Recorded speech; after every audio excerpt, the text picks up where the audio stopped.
Both of us are waving? So wave, yeah. Like this? Both of us? Yeah. Okay, alright. Hey, I'm Hunter, and this is my wife, Emily. We've been together since 2015 and have been married for 7 years. For the past 6, we've lived on my parents' property, raising chickens, growing a garden, and keeping bees. But in 2025, we made a change. We needed to do something that would unite our little family. Hey, why are you going on this big wall? I like fun up here. It isn't fun for me. Oh, sorry. Oh no, it's later. There you go. So we sold most of our stuff, packed away the rest, and bought a one-way ticket to France. Our plan was to visit places where our ancestors were from, and potentially places we might want to move to. That cold January, we found ourselves on the western coast of France, in Brittany. The French countryside was a breath of fresh air, and it immediately felt like a new phase of our life had begun. But this wasn't just about going on some big long vacation. We had a goal. We set off to learn from the people we wanted to be in the future. The farmers, the homesteaders, the beekeepers, and so much more. Our first stop landed us on Samuel's farm. Originally from Wales, his father moved down south where the land was cheap and fertile, and he began farming. Now they manage their 42 fields with one goal: grow food to produce energy and use that energy to grow food. On this farm, they don't use machines. Everything is done by hand, primarily with the hoe, a farmer's oldest and most reliable tool. You can stand just there, I'll never get you with my hoe. And the world's safest hoer. We'll put that as the title of The world's safest hoer, but there's not much competition. We toured his farm, saw his food, learned a lot, and shared a meal. Even in winter, his land was stunning, and the work went on. It's so funny. Up on that little thing. Shortly after, we were connected with Mathilde, a berry farmer preparing for spring planting. Although many of her bushes were in the dormancy stages, we got to see what most don't. In order to get the best results in summer, you have to do the work that no one else sees. Our time with Mathilde was quite special. Her and her kids were so fun to connect with, despite the language barrier. They only spoke French, and we could only say bonjour and order a few pastries. You know, the important stuff. Thankfully, we had a translator, Joanna, who we later discovered had a smallholding of her own. So a few days later, we found ourselves touring her farm. She had spent a few years digging up old cobblestone foundations in order to lay in organic matter for a thriving backyard garden. Did you find that big stone too, or was that already out? No, I found it. You found the big stone? Yeah. With just a few years of studying, trying, and applying, she'd created some of the most beautiful soil I'd ever seen. During our time in Brittany, we visited many of the forests, coastlines, and pastry shops, but we couldn't leave until we got a taste of their beloved dairy. A little bit sour? That's good. Oh. That's great. Well, I learned how to make cheddar cheese. Yeah. This is where my mind goes every time I think about the best cheese I ever had. A soft, creamy, but sharp cheddar made from the cows that graze the lush pastures of Brittany. This is Craig and Marie, a New Yorker and French native who decided to go all in on the coolest little food community. By partnering with some dairy farming friends, they get first pick of the best milk, rich in cream, perfect for making delicious cheeses and yogurts on site. And our timing ended up being quite lucky, as spring brings the calving season. During our time there, we witnessed a new calf being born, along with the rowdier bunch born earlier this week. Turns out the best dairy products are a result of perfect timing, fertile soil, and an abundance of young green grass. Nestled amongst the dairy was a wood-fired oven with a baker baking some of the freshest bread you'll find in the area. And oh, how I wish you could have smelt that room. But what pairs better to a baker than a brewer? Locally crafted beers and ales topped off this little food community, with neighbors boasting backyard chickens and garden beds. It was one of those places that you just wished you lived in or around, having neighbors with practical skills, friendly smiles, and delicious fresh food. So those are our vegetables, and we trade cheese for veggies, which is great because you get these delicious veggies. Yeah, like a local farmer brings them over. No, I mean, she lives right here. This is our house. Oh, cool. Our time in France came and went too swiftly, and after 6 weeks, we were off to Belgium. Due to the laws there, we weren't allowed to work, so forests, old beautiful cities, and our own backyard became our pastime. It wasn't our favorite part of the trip, but it had its special moments. They're like little bubbles.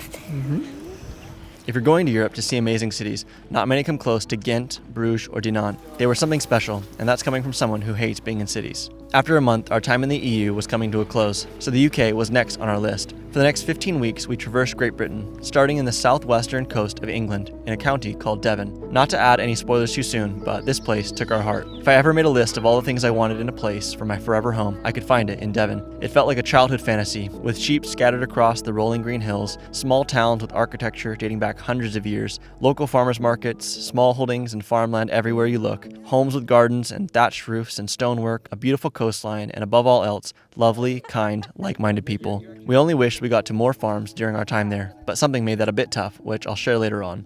She's right over over there. here somewhere. She just crawled under. She looks really similar. There she is. Oh, yes. Yep. Yes, you found Amazing. Look at Our first friends came as a result of my love for beekeeping. Seth and Poppy, formerly commercial videographers in London, now filmmakers in the country, had begun their journey of self-sufficiency. Their small holding was a dream, especially when you realize how little time they had to create what they have. But our first time on their land was spent with the bees. Poppy, a new beekeeper, had recently caught a swarm and had a few other hives she was anxious to check up on after winterizing them for her first season. That's so heavy. Oh yeah, there's nectar all on this whole side. So we hopped in and got sticky. This was the first time I'd opened a beehive in months. While in Hawaii, I'd check my bees almost weekly, so it was a real treat to suit up again and be with the girls. Overall, our check was a success, albeit a very messy one. We're really covered in honey. The cameras are covered in honey. I'm very sticky holding the Seth is camera. very sticky holding the camera right now. A week later, we found ourselves interviewing someone who was really making a change in her community. This is Rhiannon, a school teacher driven to make sure everyone has access to healthy and nutritious food. She rented a plot of land, coordinated with local companies and organizations, and began building a community garden for people to volunteer and learn. Now entering her second year, the efforts of Devon, Dig, and Donate have produced thousands of pounds of food, all of which is being donated to local organizations that feed people in need. If there's anything getting spammed in the comments below, it should be, "You rock, Rhiannon." During this time, we really fell in love with this area, as most of our heritage is English, and a fair bit of who we are actually comes from this region. It just felt familiar and right, and I'm not really sure how else I could explain it. We visited ancient sites, spiritual sites, and forests that a mushroom-loving forager could only dream of. But before we left this area, we still had a few more friends to make. That's when we met Tom, a former history teacher from the outskirts of London. To be able to grow veg and serve these villages and the people who live here year-round is really important to me, I think. When deciding what to do with his life, he chose to go all in on a small farm in a truly historical place. He figured the world doesn't need more lawyers, but it does need more farmers, especially the ones who want to feed local communities. So How do it's the nerves an feel? exciting time. They're constant and they're not going anywhere anytime soon, but they kind of drive you forward as well, I think. So, Despite the anxiety of this big change, he buckled down, planted rows, built a high tunnel, and began showing up at local markets. Tom is another person who worked in a pretty amazing place. His neighbors consist of multi-generational farms who provided beef, pork, lamb, and produce to the nearby villages and have been for hundreds of years. The history and grit of these people just never gets old, and I'd hoped by surrounding ourselves amongst them, a bit of it might just rub off on us. Speaking of grit, the next friends we made were the mother-daughter duo, Nicky and Lilly. We met them at their market garden, which just 4 years ago was a sight for sore eyes. Pristine rows, high tunnels, greenhouses, beehives, and a nursery for seed starting. They put in a lot of work to obtain the space that we're seeing now, and their work ethic continues to provide their community with food and flowers, and it's clearly the place that brings them the most joy. Grow well, sell well. Grow well, sell very well. So much easier to sell a bunch of flowers than it is to sell the equivalent amount in veg. Isn't that crazy? I know, You can it's charge so wild. much more for flowers. Yeah, I don't know I know. why. You just have to find like a food that's also pretty. You're like, if we can still find a food that's pretty, like I think that's why tomatoes do so well. I It's think like, know, that's why yeah. people grow tomatoes. Our conversation drifted from the importance of food to how to be profitable to the fulfillment that they get from their work. Eventually, we got in and helped with the weeding, and my keyboard fingers couldn't have been happier. Honestly, visiting these farms began to feel selfish. We were certainly missing our daily routines back home, and days like this really helped. All we ever dream of is our own land, where we can have what these people have, a place to put our grit to the test, to grow most of your own food, and to know the quality behind each bite. It's not really about wanting to live forever, but rather to be healthy for as long as possible. And the science behind growing and raising your own food is hard to beat. For us, we someday hope to even be able to raise our own protein, so to learn more about that, we visited a beef ranch. Not your normal beef though. This is slow-grown, pasture-raised Highland cow beef. When the time comes for us to raise beef, I can't think of a better way to do it than Springwater Farm. This is Amelia and Jason, and the way they rewild their land, regenerate their ecosystems, and raise delicious high-quality beef is something to be admired. When you think of people who truly care about their animals, their lives, the input and the output, this is them. I love the way they use their horns to scratch their bums. My only regret from this visit was our unlucky timing in purchasing one of their beef boxes. But before we left England, we had to do a proper tour of Seth and Poppy's smallholding. So my son and I went to go see their geese, their egg layers, future meat birds, pigs, and garden spaces. Even with so little former knowledge of farming, they were seemingly doing everything right. Phased-in approaches where you use the animals to better the land, plant it out, and harvest the high-quality meat and veg at the end. The one thing I still think about from my day with them was the lesson they learned that I'm hoping I don't have to, and that is to give up on trying to be self-sufficient. This shouldn't be our goal, but rather building a community that is food sovereign. A goal that only focuses on our own insulation is aiming a bit low. Support yourself how you can, but work towards building a community that is resilient together. In the end, that goal creates a much more fruitful result. Anyways, enough of my rambling. Now to Wales. Oh, and we're pregnant. Don't worry, it wasn't an accident. We had actually hoped that we would get pregnant, as we've been trying for 18 months at this point. So our time in Wales came and went quite rapidly, as we battled the nausea of the first trimester. That being said, we still got out to a few beach days, nature walks, and one very inspirational beekeeper. Before we left, we had a day with Kaz, who was an absolute joy to be around. When we first arrived in Wales, we found her honey in a local farm shop, and by the time we'd reached out to contact her, it was nearly gone. Fortunately, she restocked us after a day full of beekeeping, talking, and building a hive. I was fortunate enough to set up a sponsor in time to donate a beehive to her, which was the least I could do, as I definitely took her from her family for much longer than I had intended. So we called it a day. There's nothing more lovely, is there, than a brand new frame. Oh, young, brand beautiful. new wax, Yeah. with brand new honey. It's just Oh my gosh. You just want to go, "Arr." It's so pretty. We then drove from Pembrokeshire back to London, took a sleeper train to the Scottish Highlands, and posted up there for a month. This was about the peak of Emily's nausea, so I decided against abandoning her while I spent a day at a farm during this time. We did, however, still get out to see much of Scotland's beauty, and my goodness, this country is breathtaking.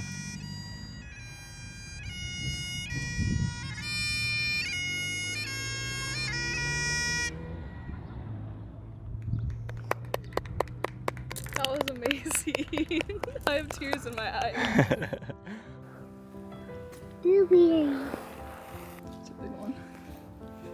Had it not been for the next country on our list, I think Scotland would have taken first place, but it's hard to compete with Norway. At this point, I had been building up Norway to my family so much that I was getting worried that I might have oversold it. But to this day, my son still plans for us to all move there, and Emily is fully on board. It's just one of those places, especially if you love nature, that just grabs you and doesn't let go. For 2 weeks, we traveled by camper van, visiting little campgrounds in some of the most unreal locations. Eventually, we had made it past the fjords and high mountain passes, and were working our way down the south through the islands. At one of the last locations, we ended up parking our van in a random field on a farm, which was different from the other campgrounds we had grown familiar to. Our host was Helene, a ram farmer who rented out her extra land to travelers. After a night of walking through her fields, past the rams to take our nightly shower, we thought we should interview this lady. The next day, I sent up the drone and documented how she grows, cuts, and stores hay to feed her rams during winter. With old machinery and techniques for drying grass, her methods were refreshing to watch. Eventually, we made it to her home for the interview, and I was in shock. It was like walking into a Studio Ghibli film, with every nook and cranny filled with some eclectic piece. She had little stations for whittling, house plants, writing, relaxing by the fire, and of course, spinning her wool. Her main job was breeding and raising perfect rams to stud out to other local farms. This way, they can get all their sheep pregnant, providing meat for the year without having to take care of a ram. It was not a job I ever thought about doing, but now I'm almost certain my future will include sheep at some point. We then returned the camper van and picked up my parents, who joined us as we searched for the remnants of an old family farm. Surprisingly, we found the sign for the farm and were able to swim in the same fjords they lived by. It was a special connection being in a place where your ancestors had been 300 years before you, and an experience that I happily welcomed. We then flew to Iceland for 2 weeks, journeying around the extremely remote western fjords.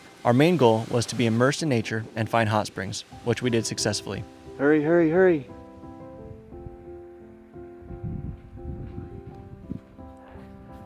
Otto, look. Look, Otto, look. Look, do you see it?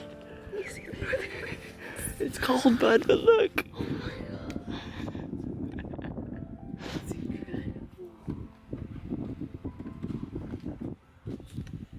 Wake up the neighbors. By the end of September, we were back in Hawaii. Although it wasn't really part of our plans, we were halfway into our pregnancy and we hadn't gone to a proper checkup. So for the safety of Emily and our son, we returned to the doctors that were familiar with our history and prepared to be a family of 4. During that time, we got to revisit our garden, which had been seriously neglected. So we got to work. Along with tearing out a bunch of overgrown plants, we also harvested nearly a gallon of butter beans from the plants we'd let run wild. Are you ready? Here we go. 1, 2, 3. All the papaya fell down. That cut a lot easier than I thought, huh? Dad, look, one papaya's growing. Look, one of them landed inside of the hole. What are the odds of cutting it and then one of the little papayas? Whoa, it's so tight in there. What if it just Wow. growed in there? It did not grow in there, it just fell inside. Right like that when I cut it. I then spent a week amending the garden beds with new compost, rotting wood, old horse manure, mushroom substrate, and a nice straw covering. Within a few weeks, our seedlings were robust enough to transplant, so we put them in. We planted sweet potatoes, ginger, turmeric, peppers, tomatoes, carrots, beets, leeks, green onions, and flowers. We got back to our routine of harvesting bananas from all the trees that we'd planted in 2022, and we even got bees again. I caught a wild swarm, and unfortunately, the queen didn't make it. I got a call to come pick them up, but I think the people had tried spraying the bees with poison before I got there. So I got a swarm from a friend that had a healthy queen and combined them, and then began working on procuring another hive. My hope is to get them strong enough to ideally harvest honey in the fall. but we'll see. We've had a ton of rain and storms this winter, making it difficult for them to forage. Which reminds me, the garden held up well, but there was a lot of rain. Somehow, we avoided getting flooded. Despite the poor weather, we were tricked by clear skies in November and December and thought we might be able to squeeze out a little harvest. Most people around the world don't have this luxury, so we thought it was worth a shot. A few months later, and we're pulling out some of our best beets and some decent carrots and sweet potatoes. Our tomato plant has finally made it to the top of the trellis, and we're fighting the daily battle against the birds. That being said, we're still getting some ripe ones before they do. Not long before we left, I heavily pruned our tangerine tree, and I couldn't be happier with the new growth. We got a good harvest of tangerines and a more rounded out tree with less dead branches. And some of our past herbs like rosemary and lemon balm were still holding strong. All right, the harvest has been accomplished. Got what we need. Probably gonna make like a vegetable soup. That way these things will be put to good use because they go pretty quick here. It's harder to cure things in tropical climates, but it'll make good soup.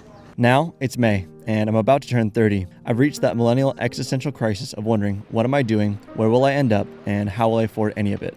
Regardless of what those answers may be, I plan to just keep doing this, growing food where I can, getting my hands on bees any chance I get, and learning from those I admire along the way. I'm trying really hard not to discount the life we have right now. It really is a dream, and it's a time that we'll forever cherish. This adventure was a test. Could we live on our own, as our own little family, and still find joy? You see, I'm a pretty nostalgic person, and having lived most of my adult years with my parents and brothers close by, I'd always wondered what it'd be like to change that. Now that we've done it, I can say that we can. As a young father, I was unsure. I've always been someone who learned through experience, and this was a necessary one for my family to have. So, now we know what we want. We just don't know where it is. For now, we plan to keep learning, growing, and doing what we love, surrounded by family as a new family of 4. This time is limited, and now that we've lived away from it, we know how valuable it is. So for now, we're taking it in, but making plans for the coming year in hopes to find what we're looking for. And if you'd like to stick around to see where that takes us, we'd love to have you here.